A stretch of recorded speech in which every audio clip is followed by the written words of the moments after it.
Hey, fifth grade. This week we are going to be talking about primary and secondary sources.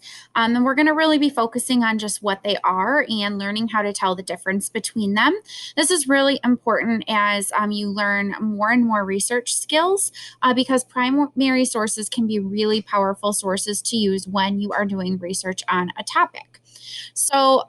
A primary source is an original object or document that was created right during a certain time. Okay. So, for example, if we were talking about the Civil War, we could look at a letter that was written by a Civil War soldier, and that was written right in the middle of the Civil War.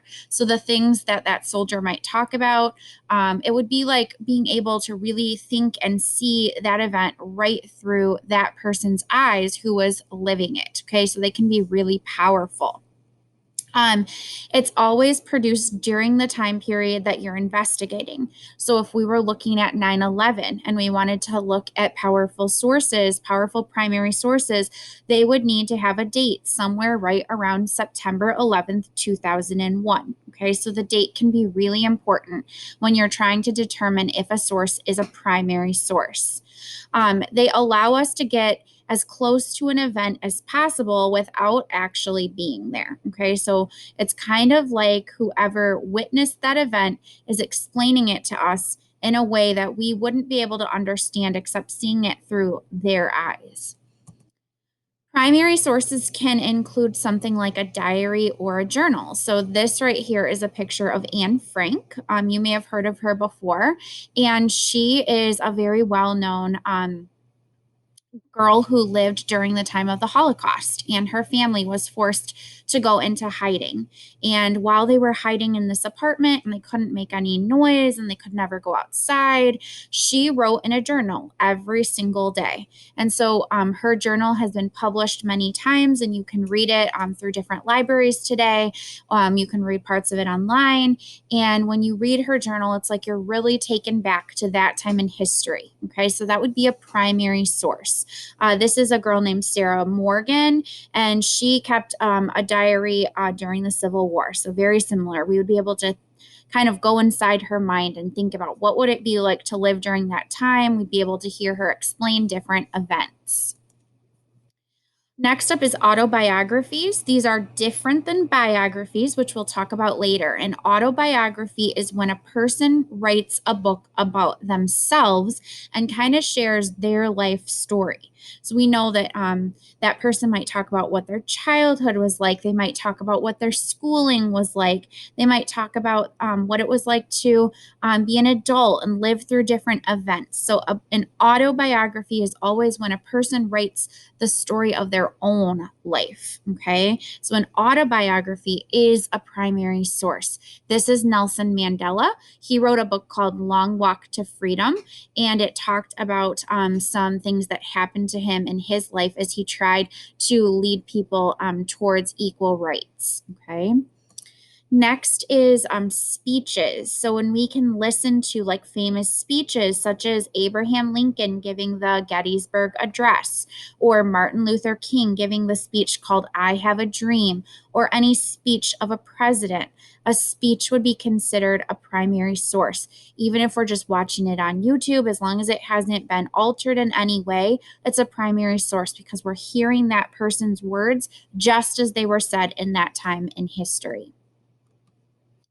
Next would be historical documents. These can be things like birth certificates, government records, court documents, military records, census data, anything that was recorded by the government or in an official manner. Okay, so primary sources, historical documents, they give us the example of like the Declaration of Independence or the United States Constitution. Okay, so when we read those things exactly as they were written down originally, we are experiencing a primary source. Next are published firsthand accounts or stories. This is John McCain. He ran for president several years ago and he was a senator. And he has gone on television and given different accounts and interviews about his past. And his story is that he was a prisoner of war in Vietnam and he was captured by the Vietnamese. He was in like a prison camp. He had horrible things that happened to him there. And so, as he talks about those things and he shares what it was like for that to happen to him, we are experiencing a first-hand account, a primary source. Sound recordings. So we know that there hasn't always been television. Back before television, people got a lot of their news by listening to the radio. So different sound recordings, when we're hearing them just as they happen during certain points in history, can be a primary source. Photographs and videos, okay? Almost all the time, photos and videos are primary sources because we are watching an event happen just as it did originally. Now, we all know that in today's world, there's things like Photoshop, there's video editing software, and so people can go in and they can take a primary source, a primary video or photo, and they can change it. If that happens, then of course it is no longer a primary source because it's not the way that it was originally captured. So we have to be very careful, especially when we're looking at things online, to make sure that we're looking at the photo or the video just the way it originally appeared. Okay. But most of the time, a photo or a video is a primary source. Letters are primary sources. I talked a little bit about this at the beginning of our slides. So if I were to read a letter written by a soldier who's overseas right now back home, and that person was talking about, maybe where they're at and the things that are happening to them, that is a primary source. Okay. I want to make sure that you know that even today, primary sources are being created every day. Sometimes kids think primary sources only exist for things that happened a long time ago. But like last year, for example, when I was teaching students about primary sources, right in the middle of when we were learning about that, a really big event happened that touched a lot of my students, which was that Kobe Bryant was killed in a helicopter crash. And so we kind of paused our unit and my students found primary sources about Kobe Bryant's death. And they included things like photographs of the crash scene, photographs of his family, maybe at his funeral.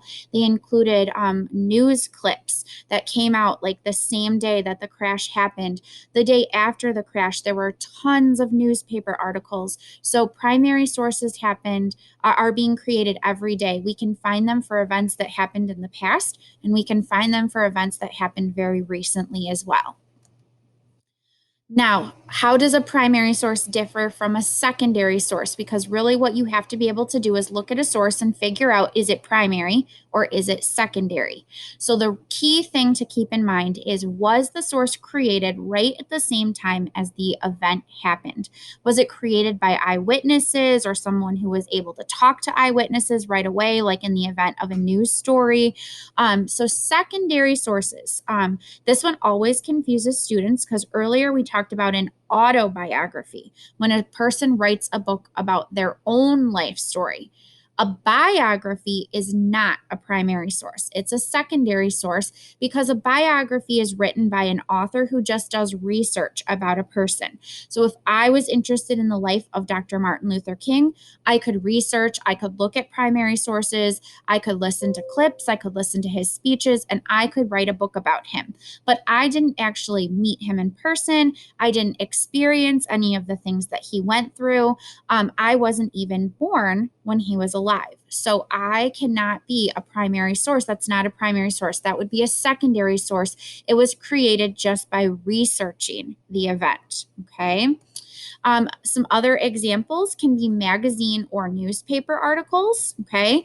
To me, these are usually the most confusing to try to figure out because let's take one event. So let's take 9/11, okay, when the Twin Towers were under a terrorist attack and one of them fell. There was fires. New York City was in chaos.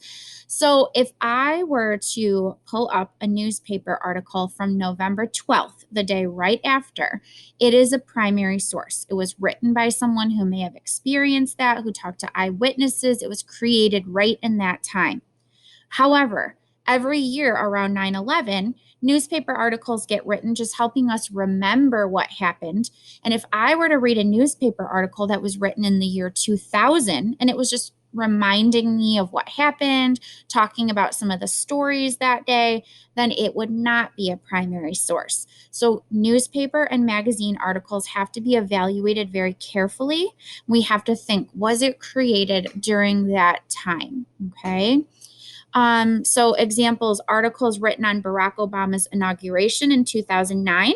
If I went back and found articles from like the day after or the week after, or the month after he was elected as the next president, those would be primary sources. Articles written thinking back on that today, those would not be, okay?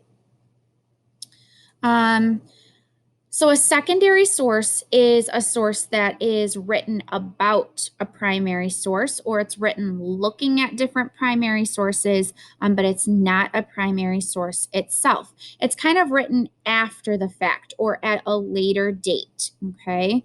Usually, the author has just studied that event or that person, and they're kind of adding in all the different research that they have found. Okay.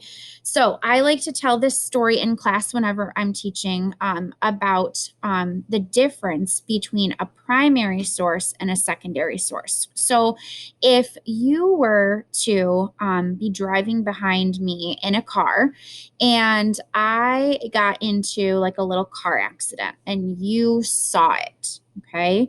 You saw it with your own eyes. You saw exactly what happened. You know if it was my fault or the other car's fault. You may have stopped to help. You may have been on the scene when the police officers arrived. You may have been able to talk to me and ask me if I was okay. You may have been able to talk to the person in the other car. You know, because you saw it with your own eyes, what exactly happened. Okay. So you would be kind of like a primary source. If you wrote about what you saw, then you would be writing a primary source. If you called a friend that night and you said, "Oh my goodness, our library teacher, Mrs. Hagerman, I saw this car accident that she was in, and this is what happened, and I couldn't believe it." And then that person tells someone else in the class, and that person tells someone else in the class, and that person tells someone else in the class. We know that events can be changed over time. So when it gets further and further away from the event and it's not the same people who experienced it who are writing it down, we know that it might not be as accurate. Sometimes people like to exaggerate or they like to put their own spin on it. By the time we got back to school, maybe I was out of school for a couple weeks because I had some injuries, or maybe my family did and I was taking care of them. By the time I came back, people might be like, "Oh my goodness, Mrs. Hagerman, we didn't know what happened to you. We heard that you were in the hospital and that you were hurt so badly." And it can be exaggerated over time. So we always want to make sure that we're trying to find primary sources whenever possible. And if we are looking at secondary sources, that we're making sure the information matches what we find in other sources as well. Okay.